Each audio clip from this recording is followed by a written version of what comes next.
মায়ের চেয়ে মমতাময় আর কে আছে এ জগতে। সে মমতার টানে মা হয়ে উঠতে পারেন, সৃষ্টিশীল করতে পারেন সংগ্রাম। এমনই এক মায়ের খোঁজ মিলল ইন্দোনেশিয়ার সমুদ্রের মাঝে, যিনি ২০ বছর ধরে প্রতিদিন সমুদ্রের গলা পানিতে নেমে গাছের চারা রোপণ করে গড়ে তুলেছেন কয়েক লাখ গাছের এক ম্যানগ্রোভ বন। যেন ইন্দোনেশিয়ার জাভা প্রদেশের রেজোসারি সেনিক গ্রামে বুক চিতিয়ে দাঁড়িয়ে আছে আস্ত এক সুন্দরবন, যে বন আগলে রাখছে সমুদ্রের মাঝে লড়াই করে টিকে থাকা জলমগ্ন সেই মায়ের পরিবারকে।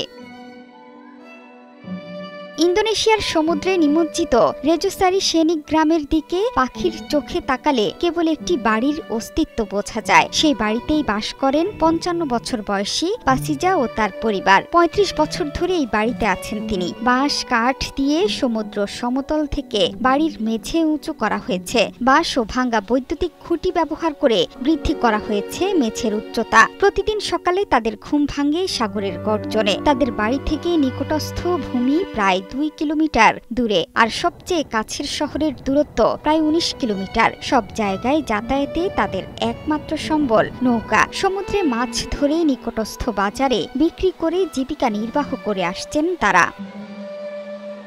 একসময় এই গ্রামটি শুষ্ক ছিল। ধীরে ধীরে সমুদ্র তাদের গ্রাস করে। সমুদ্রের কাছে হার মেনে গ্রামের সব পরিবার বাড়িঘর, ক্ষেত খামার ছেড়ে চলে যান। যাননি কেবল পাসিজা ও তার পরিবার। একের পর এক বাড়ি সমুদ্রের পানিতে তলিয়ে যেতে থাকলেও ভিটেমাটি কামড়ে পড়ে রইলেন তারা। পাসিজা বেছে নিলেন এক কঠিন সংগ্রামের পথ। সিদ্ধান্ত নিলেন গাছ রোপণ করে প্রাকৃতিক ঢাল তৈরি করে বেঁচে থাকবেন সমুদ্রের মাঝে। বার্তা সংস্থা রয়টার্সকে দেয়া এক সাক্ষাৎকারে পাসিজা বলেন, বন্যার পানি একেবারে আসে না, ধাপে ধাপে আসে। পানির উচ্চতা বাড়তে থাকলে তিনি বুঝতে পারেন এ থেকে রক্ষা পেতে ম্যানগ্রোভ বা শ্বাসমূলীয় গাছের চারা রোপণ করা দরকার। এগুলো বাড়ির চারপাশে একটা বেষ্টনী তৈরি করবে, যা স্রোত ও ঝড়ো বাতাস থেকে তাদের রক্ষা করবে।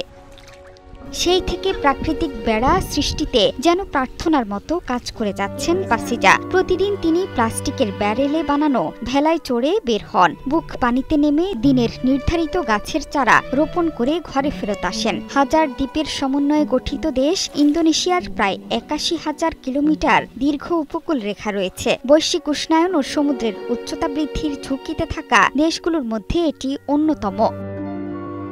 জোহরা চৌধুরী সেতু, ৭১।